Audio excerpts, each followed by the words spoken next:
Bienvenue sur le podcast de l'Église La Bonne Nouvelle de Dijon.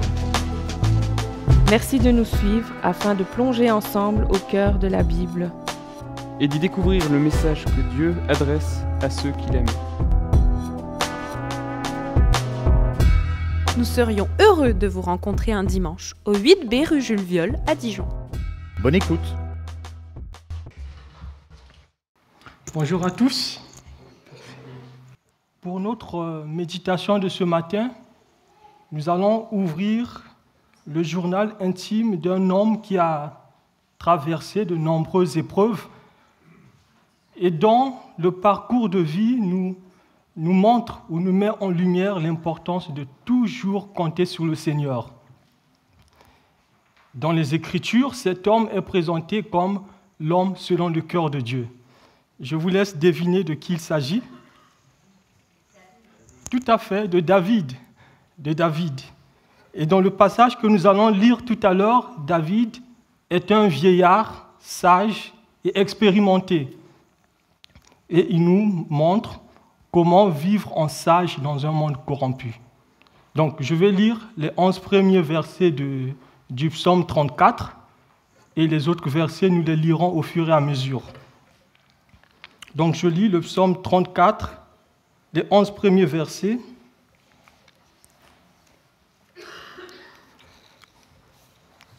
Ne t'irrite pas contre les méchants, n'envie pas ceux qui font le mal, car ils sont fauchés aussi vite que l'herbe, et ils se flétrissent comme le gazon vert. Confie-toi en l'Éternel et pratique le bien. Aie le pays pour demeure et la fidélité pour pâture. Fais de l'Éternel tes délices et il te donnera ce que ton cœur désire. Recommande ton sort à l'Éternel. Mets en lui ta confiance et il agira. Il fera paraître ta justice comme la lumière et ton droit comme le soleil à son midi. Garde le silence devant l'Éternel et espère en lui. Ne t'irrite pas contre celui qui réussit dans ses voies, contre l'homme qui vient à bout de ses mauvais desseins. Laisse la colère, abandonne la fureur, ne t'irrite pas, ce serait mal faire.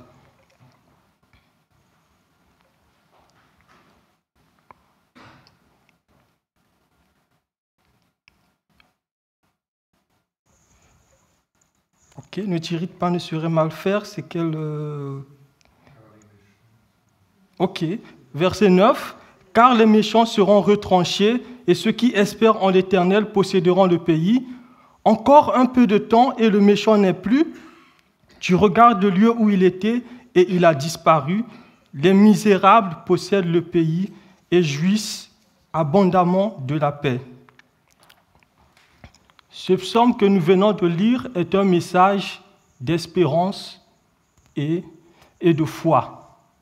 David, un homme qui a vécu nombre d'expériences avec le Seigneur, des expériences riches avec le Seigneur, il s'adresse là à un croyant plus jeune, un croyant qui est troublé par ce qu'il voit autour de lui et qui se pose énormément de questions comme pourquoi les méchants sont-ils prospères dans leurs entreprises?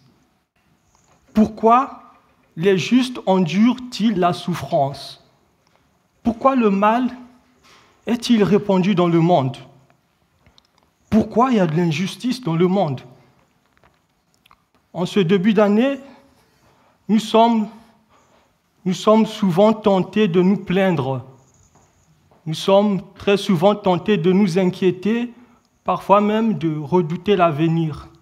Il est vrai que les sujets d'inquiétude ne manquent pas, tout comme les raisons de se mettre en colère, les raisons de s'irriter, les raisons de s'emporter, parfois même les raisons de s'échauffer.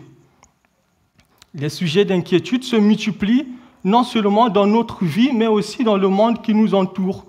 Nous voyons très bien que le monde ne va pas bien, le monde va mal. Nous vivons dans un monde qui est corrompu, un monde dont le méchant et le juste cohabitent, tout comme le bien et le mal. Donc nous voyons que très souvent les médias nous parlent du mal, de l'homme méchant, Quand on allume même la télé, on se rend compte que le monde ne va pas bien. Il y a de la violence, il y a des gens qui manquent de nourriture. Et dans la semaine, j'ai pris connaissance du rapport de l'ONG qu'on appelle La Porte Ouverte, qui nous montre comment les chrétiens sont persécutés dans le monde. Il y a la persécution, il y a des guerres, il y a l'oppression. À côté de cela, nous avons aussi nos propres problèmes comme les soucis d'argent pour certains, des factures à payer. Nous avons les soucis de santé, nous avons une santé qui vacille.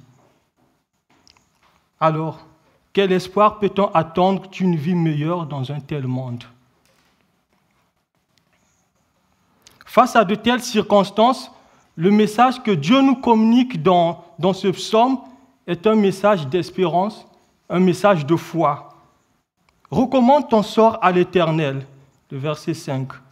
Mets en lui ta confiance et il agira. Et vous allez voir que tout au long de ce psaume, David il fait un contraste entre le méchant et le juste, les voies du méchant, les voies du juste. Dans ce partage, je veux axer mon encouragement sur 3 raisons qui devraient en fait nous encourager davantage à recommander, à remettre notre vie au Seigneur joyeusement. Premièrement, notre plaisir est en lui. Deuxièmement, notre sécurité est en lui. Troisièmement, notre félicité est en lui. Donc, commençons par la première raison. Recommande ton sort à l'Éternel, ton plaisir est en lui. Recommander son sort à l'Éternel, ce n'est pas seulement faire appel au Seigneur de temps en temps, ou quand nous sommes dans la souffrance, dans la détresse. Ce que le Seigneur veut, c'est que nous puissions prendre notre plaisir en lui. Recommander son sort à l'Éternel, ce n'est pas seulement quand tout va mal que je dois me tourner vers Dieu. En fait, la tendance naturelle des hommes, c'est quoi? C'est de faire appel à Dieu, de crier au secours au Seigneur quand les choses ne vont pas bien, quand tout va mal. Et quand ils sont tirés d'affaire, quand ils sont délivrés de cette détresse, ils tournent le dos à Dieu. C'est un peu, pour certains, leur relation avec Dieu, c'est un peu comme la relation d'un médecin avec son patient. Le patient, il est malade, il va voir le médecin, il est prêt à écouter ses conseils, à suivre ses conseils, il trouve du temps, et puis quand il est guéri, il dit en son cœur, je me sens bien, je n'ai plus besoin de toi, je peux me débrouiller tout seul. Ou au pire, je t'appellerai quand je serai encore malade, je reviendrai te voir. Et ce n'est pas ce que le Seigneur attend de nous. Le Seigneur veut que nous lui fassions davantage confiance. Recommander son sort à l'Éternel, c'est se soumettre à son autorité. C'est renoncer à être soi-même le maître de sa vie. C'est faire confiance au Seigneur pour chercher son secours. Oui, on peut chercher son secours dans la détresse, dans la souffrance. Mais aussi quand tout va bien, c'est vraiment toujours faire appel au Seigneur pour discerner la volonté de Dieu, ce qui est bon, agréable et parfait. Dans ce psaume, David établit un contraste entre le juste et le méchant. Quand on lit le livre des psaumes, le méchant, la même manière que le psaume que nous sommes en train d'étudier, comme le psaume 1, le psaume 34, 36, et ainsi de suite, le méchant, c'est généralement celui qui refuse de remettre sa vie à Dieu. Celui qui dit, de ma vie, je fais ce que je veux. Je n'ai de compte à rendre à personne. Ma vie, je la vis comme bon me semble. Et le méchant, très souvent dans les psaumes, vous allez vous rendre compte que c'est celui qui va se livrer au mal. Il va recourir à la violence, au mensonge, au vol, pour parvenir à ses fins. Et dans la Bible, ce qui caractérise le méchant, c'est quoi? C'est la jouissance du péché. Il prend plaisir à faire du mal, au péché. Et le psaume 36, 2 nous dit que dans le méchant, la crainte de Dieu n'est pas dans son cœur. La crainte de Dieu n'est pas devant ses yeux. Psaume 36, le verset 2. Et là, dans ce psaume, David va tirer plusieurs comparaisons pour justement qualifier le méchant. David va utiliser ce qu'on appelle par les métaphores pour parler du méchant, comme dans le psaume 1, que nous sommes en train d'étudier, 37, les versets 1 et 2, David dit que le méchant est comparé à l'herbe qui sèche. Car ils sont fauchés aussi vite que l'herbe et ils se flétrissent comme le gazon vert. Le verset 2. Les versets 35 et 36 de ce même psaume, le méchant est comparé à un arbre verdoyant qui va connaître une croissance spectaculaire, mais qui finit par disparaître. Il dit dans les versets 35 à 36, « J'ai vu l'homme violent dans toute sa puissance, il s'étendait comme un arbre verdoyant, mais il est passé, il n'existe plus. Je le cherche et je ne le trouve plus. » Le verset 21, le méchant ne sait pas vivre dans le contentement. Il vit au-dessus de ses moyens, il contracte des dettes et ne rembourse pas. Le juste, lui, par contre, il est généreux et il vient au secours à ceux qui sont dans le besoin.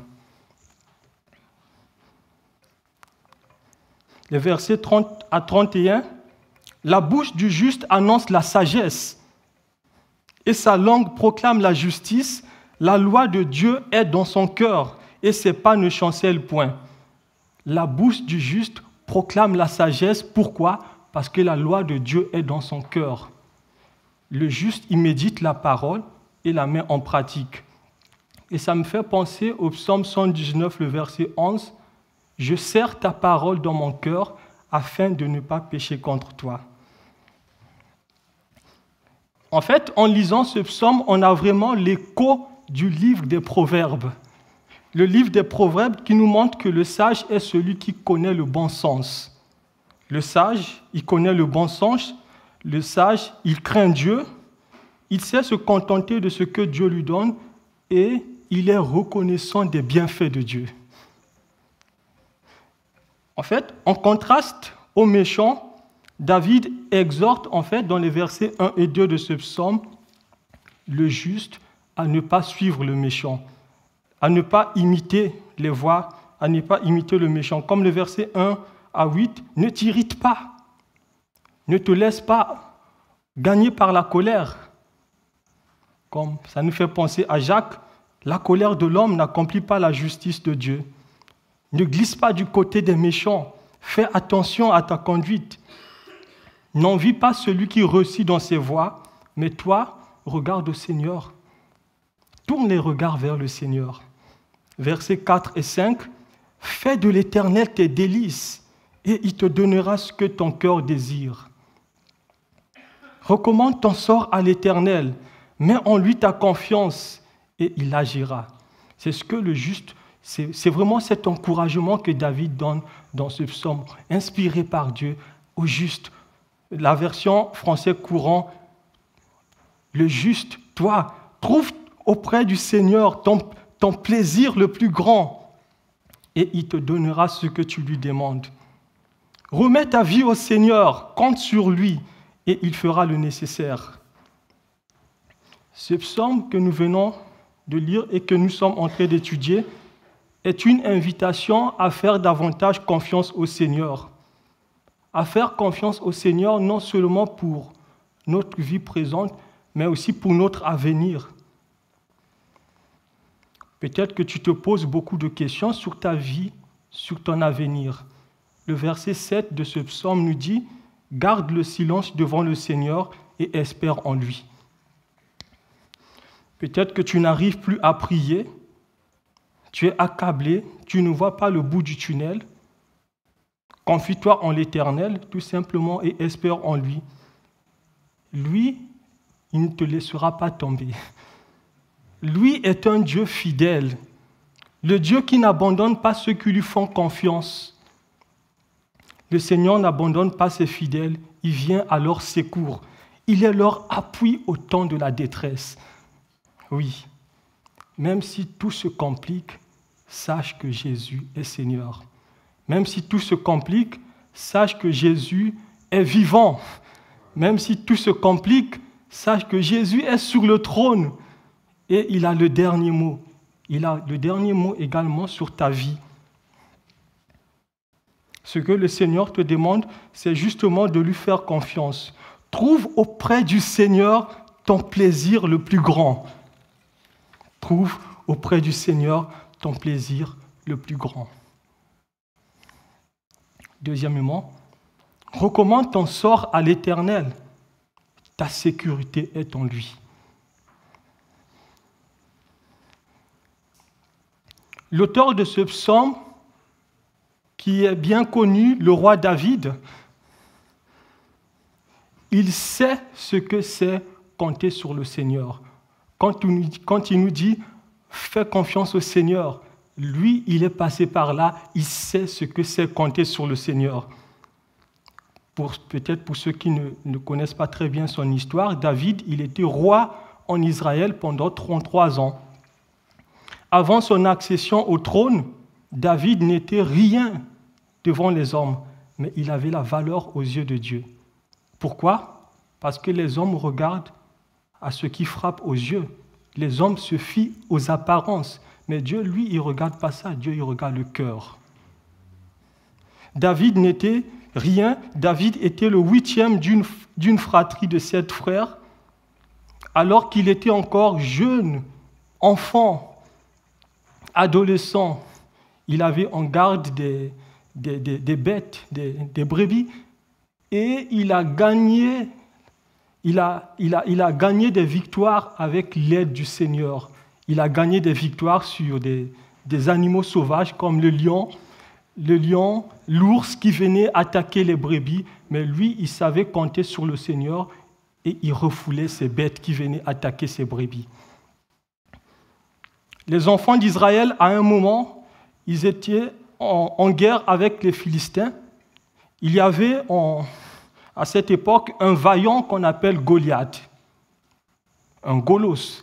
Et tous les enfants d'Israël avaient peur, ils tremblaient justement à la vue de ce Goliath. Malgré son jeune âge, David, il savait que Dieu est tout-puissant. Il savait que Dieu est plus grand et plus fort que Goliath. Et David, il prend connaissance de ce qui était arrivé aux enfants d'Israël qui avaient peur et d'autres qui étaient tués.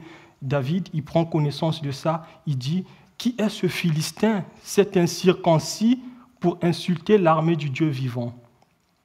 Malgré son jeune âge, David, le jeune âge et le manque d'expérience, David va dire, je vais aller combattre ce Goliath. Il va voir le roi Saül pour lui dire, laisse-moi aller, je vais aller combattre ce Goliath. Le roi Saül dit, non mais tu n'es qu'un enfant, tu es un enfant, lui c'est un grand, c'est un homme de guerre, il va te tuer. David est parti pour combattre ce Goliath. Goliath le voit, un enfant qui vient devant lui. Goliath commence à l'insulter, à le menacer. Viens, je donnerai ta chair aux oiseaux du ciel et aux bêtes des champs. Mais David, ayant confiance en Dieu, il sait que la victoire appartient à l'Éternel. Il dit les paroles de foi. Tu marches contre moi avec l'épée, la lance et le javelot, et moi je marche contre toi au nom de l'Éternel des armées, le Dieu de l'armée d'Israël, que tu as insulté. Aujourd'hui, l'Éternel te livre entre mes mains, et toute cette multitude saura que c'est l'Éternel qui sauve. incroyable, mais c'est vrai, le petit David fut plus fort que le grand Goliath parce que le Seigneur était avec lui. Une victoire extraordinaire. Mais après cela, David va connaître l'épreuve, il va connaître la souffrance. Le roi Saül, pour qui David a tué le géant Goliath qui menaçait leur vie, il va chercher par tous les moyens à traquer David. Le roi Saül en veut à sa vie. David prend la fuite. David est en danger de mort. Il ne sait pas quoi faire. Que faire quand on ne sait pas du tout quoi faire? David, il va aller même se réfugier dans les cavernes parce que le roi Saül est à sa poursuite. David, il sera emmené à faire le fou devant, il va aller chercher refuge chez ses ennemis, les Philistins, devant le roi Akish, le roi des Philistins. David va faire le fou. Mais dans tout cela, le Seigneur était avec lui. Dans tout cela, il comptait sur le Seigneur parce qu'il sait que sa sécurité dépend de Dieu. Sa sécurité ne dépend pas de l'homme. Au sortir de cet épisode où David va faire le fou, il va écrire le psaume 34. On va lire quelques extraits de ce psaume qui nous encouragent vraiment à continuer toujours à faire confiance au Seigneur. Le psaume 34, le verset 5 à 7 dit « J'ai cherché l'Éternel et il m'a répondu. Il m'a délivré de toutes mes frayeurs. Quand on tourne vers lui les regards, on est rayonnant de joie et le visage ne se couvre point de honte. Quand un malheureux crie, l'Éternel entend et il le sauve de toutes ses détresses. L'ange de l'Éternel campe autour de ceux qui le craignent et les arrache au danger. » Verset 9. « Sentez et voyez combien l'Éternel est bon. Heureux l'homme qui cherche en lui son refuge. Craignez l'Éternel, vous ses saints. Quand les justes crient, l'Éternel entend et il les délivre de toute leur détresse. L'Éternel est près de ceux qui ont le cœur brisé. Et il sauve ceux dont l'esprit est dans l'abattement. » Le verset 20 qui était vraiment un verset d'encouragement pour moi. « Le malheur atteint souvent le juste, mais l'Éternel l'en délivre toujours. » Le malheur atteint souvent le juste, mais l'Éternel l'en délivre toujours. Recommande ton sort à l'Éternel, car ta sécurité vient de lui. Compte sur lui, c'est un appel à la confiance. C'est un appel à chercher ta sécurité auprès de Dieu. Et quand on parcourt la Bible, tout au long, en parcourant la Bible, ce message retentit très fort. Dieu est entièrement digne de confiance. Il n'y a pas un autre chemin dans la vie qui soit si sûr que le chemin de la dépendance à Dieu, que le chemin de l'obéissance au Seigneur. Il n'y a pas un autre chemin. Dieu est capable de te donner la sécurité dont tu as besoin. La sécurité non seulement pour cette vie présente, mais la sécurité également pour l'avenir, la sécurité pour ton âme, la sécurité pour l'au-delà. Dieu est pleinement digne de confiance. Dieu est digne de confiance parce que c'est un Dieu fort, un Dieu puissant, un Dieu qui n'est pas surpris par les événements. Nous, les événements nous surprennent. Mais Dieu, il n'est pas surpris par les événements. Rien ne le surprend. Dieu fait concourir toutes choses au bien de ceux qui l'aiment, de ceux qui sont appelés selon son dessein. Il fait concourir toutes choses pour le bien de ses enfants, les épreuves, comme des victoires, comme ce qu'on a vu avec David. Et ce David qui nous donne qui a écrit ce psaume sous l'inspiration du Saint-Esprit. Il dit au verset 17 à 18, « L'Éternel soutient les justes. L'Éternel connaît les jours des hommes intègres. et leur héritage dure à jamais. Ils ne sont pas confondus au temps du malheur et ils sont rassasiés de jour. Ils sont rassasiés au jour de la famine. Ça, c'était les versets 17 à 18. Oui, c'est ça, effectivement. Et j'ai dit au début que ce psaume était écrit par un vieillard sage et expérimenté. En me référant au verset 25, David, il dit « J'ai été jeune et j'ai vieilli. Je n'ai point vu le juste abandonné, ni sa postérité mendiant son pain. Toujours il est compatissant, il prête et sa postérité est bénie. » Le verset 32 à 33, « Le méchant épie le juste, il cherche à le faire mourir. L'Éternel ne le laisse pas entre ses mains et il ne le condamne pas quand il est en jugement. » Dieu est entièrement digne de confiance parce que c'est un Dieu d'amour. Dieu est un Dieu d'amour. Il est un Dieu d'amour. Nous pouvons en être plus sûrs encore que David. Pourquoi ? Parce que Dieu a manifesté cet amour de la manière la plus désintéressée qu'il soit, par la mort de son Fils Jésus. La Bible dit que Dieu prouve son amour envers nous en ce que, lorsque nous étions encore pécheurs, Christ est mort pour nous. Et si nous avons discerné cet amour en la personne du Messie, en la personne du crucifié, ce crucifié qui se livre volontairement pour nos péchés, nous pouvons continuer à compter sur la grâce de Dieu pour notre sécurité. Parce que notre sécurité dépend de lui. C'est en lui que nous pouvons trouver notre sécurité. Troisièmement, recommande ton sort à l'Éternel. Ta félicité est en lui.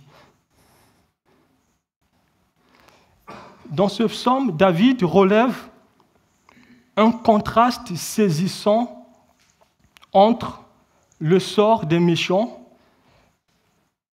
qui est basé, le sort des méchants, dont la postérité, dont la prospérité n'est que temporaire et éphémère, et le sort des justes, qui jouit des bénédictions de Dieu jusque dans l'éternité.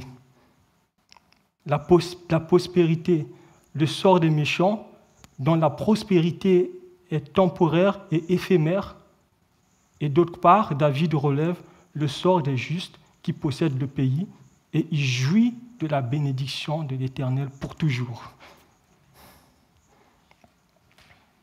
On va le lire, plusieurs versets.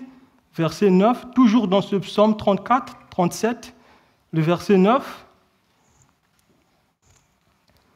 « Car les méchants seront retranchés et ceux qui espèrent en l'Éternel posséderont le pays. » Verset 11. Les misérables possèdent le pays et jouissent abondamment de la paix. Verset 22. Car ceux que bénit l'Éternel possèdent le pays et ceux qu'il maudit sont retranchés. Verset 29. Les justes possèdent le pays et y demeurent à jamais. Et puis, il y a le verset 34 qui dit « Espère en l'Éternel. Garde sa voie et il te lèvera pour que tu possèdes le pays. » Ce qui est remarquable, c'est que dans l'Ancienne Alliance, posséder le pays faisait très souvent référence à la conquête du pays, de la promesse que les enfants d'Israël devraient entrer en repos après 400 ans d'esclavage en Égypte.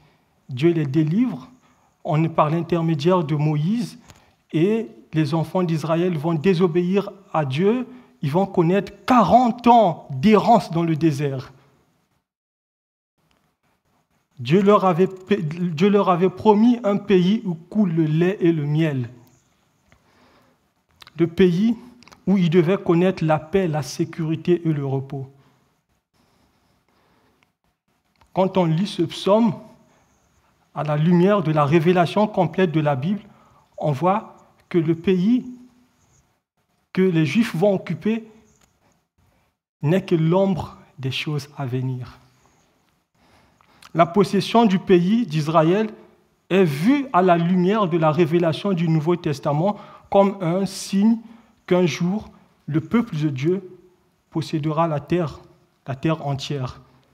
Et le Seigneur, dans le Sermon sur la montagne, il nous dit dans Matthieu 5, le verset 5, « Heureux ceux qui sont humbles, car Dieu leur donnera la terre en héritage. » Matthieu 5, le verset 5. Et nous sommes sur cette terre où nous sommes en ce moment, nous ne sommes que de passage. Notre vraie patrie est céleste. Et c'est ce que l'apôtre Pierre va nous donner comme encouragement dans 2 Pierre 3, le verset 11 à 14. Nous attendons, comme Dieu l'a promis, un nouveau ciel et une nouvelle terre où la justice habitera. C'est pourquoi, mes chers amis, dans cette attente, faites tous vos efforts pour que Dieu vous trouve pur, irréprochable à ses yeux, dans la paix qu'il donne. Nous attendons un nouveau ciel et une nouvelle terre où la justice habitera. Notre seule assurance, notre seule espérance est dans l'amour de Dieu, dont toute la force s'est révélée dans la mort et la résurrection de Jésus-Christ. Et là, ce message revient, trouve auprès du Seigneur ton plaisir le plus grand. Trouve auprès du Seigneur ton plaisir le plus grand et il te donnera ce que ton cœur demande. Remets ta vie au Seigneur, compte sur lui et il agira. Dans la version que nous avons lue, la version Louis Séguin, il dit « Recommande ton sort à l'Éternel, mets en lui ta confiance, il agira. » Oui, nous pouvons faire confiance à Dieu, faire confiance à Dieu même dans nos besoins quotidiens, comme le Seigneur l'enseigne dans la prière de notre Père, donne-nous notre pain quotidien. On peut lui demander de pourvoir à nos besoins de tous les jours. Le Seigneur pourvoira.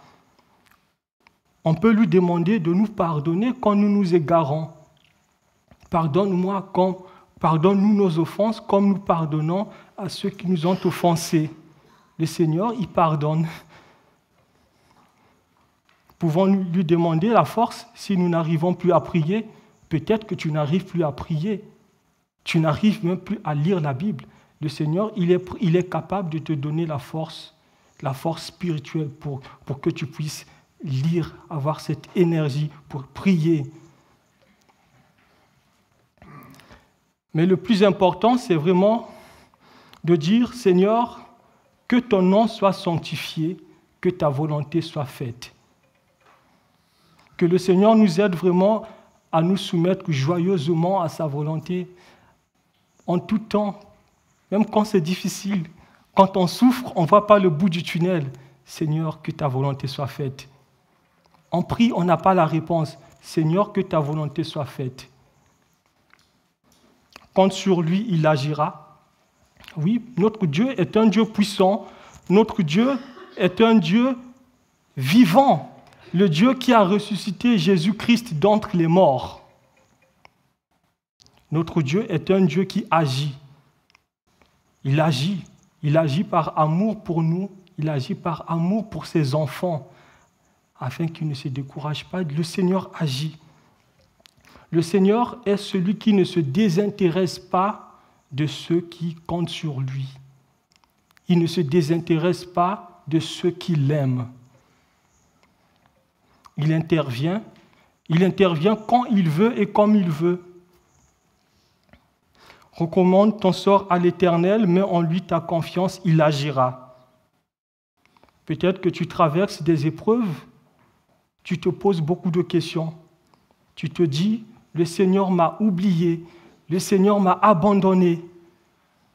C'est un peu ce que disait Sion. Le Seigneur m'a oublié, m'a abandonné. Voici une parole d'encouragement pour toi. Une femme oublie-t-elle l'enfant qu'elle a mis au monde? Une femme oublie-t-elle l'enfant qu'elle allait? N'a-t-elle pas compassion du fils qui est sorti de son ventre? Quand même elle l'oublierait. Moi, l'Éternel, je ne t'oublierai jamais. Le Seigneur n'abandonne pas ceux qui lui font confiance parce qu'il est un Dieu fidèle. Le Seigneur agit. Mais pas forcément quand nous voulons, comme nous voulons. Le Seigneur agit quand il veut, au moment où il veut agir, et comme il veut. Il agira en son temps, il agit par grâce, il agit parce que c'est un Dieu fidèle, un Dieu qui tient ses promesses. Quand il dit « j'agis », il agit. Un Dieu qui dit, et la parole s'accomplit.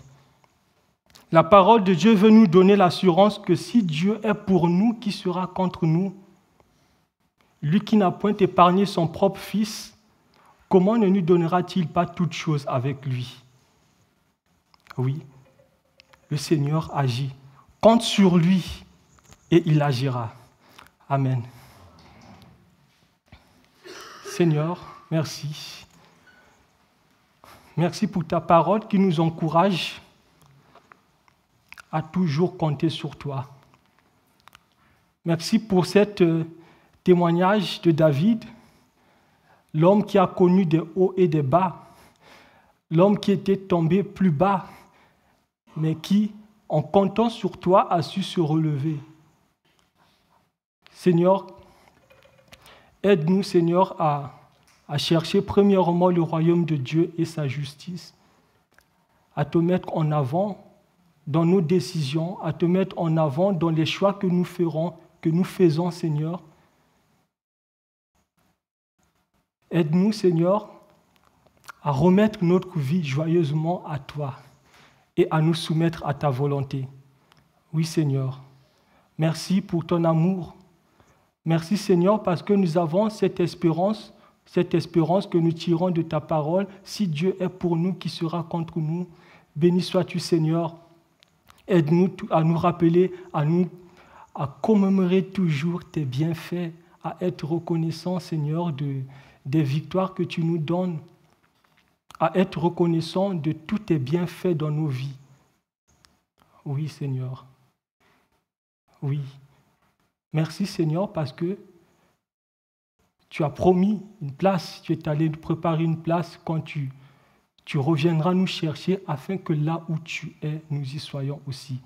Seigneur, dans notre vie de tous les jours, aide-nous, Seigneur, à ne pas regarder en arrière, mais à regarder en avant et à te faire confiance tous les jours. Par ta grâce, Seigneur, continue à éclairer notre chemin. Au nom de Jésus. Amen.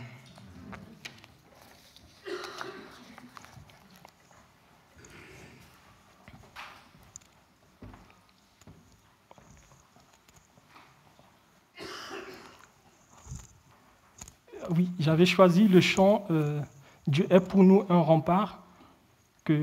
Si on peut se lever, on va le prendre ensemble. C'est un chant qui nous encourage dans le sens de ce que nous avons écouté tout à l'heure.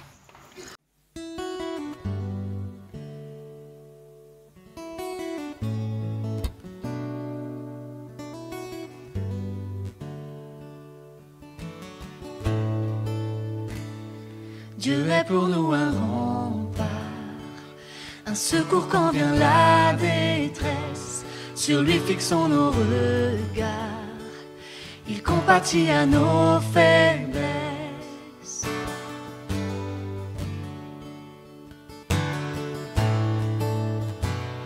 L'ennemi est en surnombre et nos sécurités chancellent dans la vallée de l'ombre. Nous cherchons l'abri de ses ailes.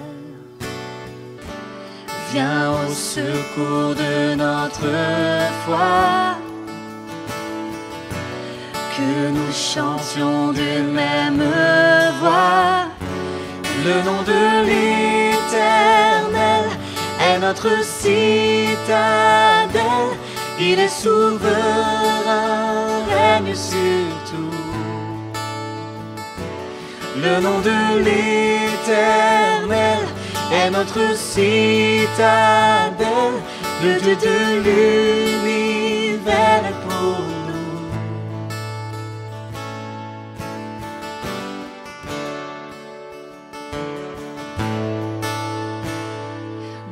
mauvaise nouvelle. Lorsque les nations s'agitent, le peuple de Dieu élève le puissant nom de Jésus-Christ.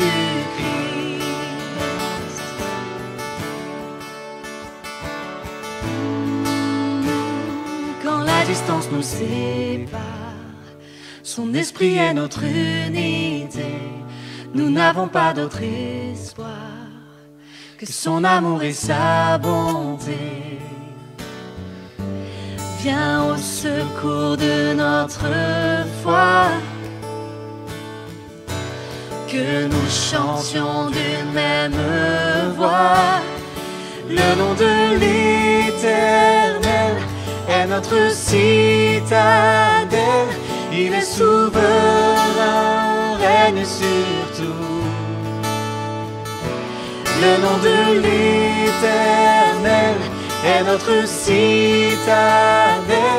Le Dieu de l'univers est pour nous.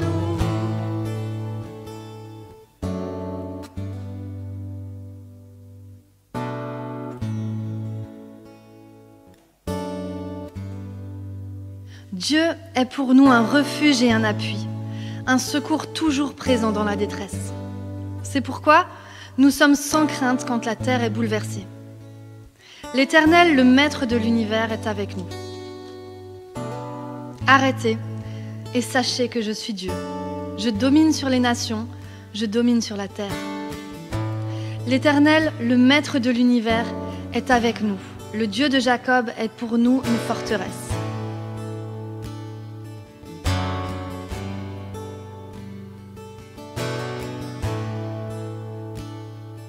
Arrêtez et sachez que je suis Dieu, que je suis Dieu. Arrêtez et sachez que je suis Dieu, que je suis Dieu. Arrêtez et sachez que je suis Dieu, que je suis Dieu. Arrêtez et sachez que je suis Dieu, que je suis Dieu. Le nom de l'Éternel est notre citadelle. Il est souverain, règne sur tout. Le nom de l'Éternel est notre citadelle. Le Dieu de l'univers est pour nous. Le nom de l'Éternel est notre citadelle. Il est souverain, règne sur tout. Le nom de l'Éternel est notre citadelle. Le Dieu de l'univers est pour nous.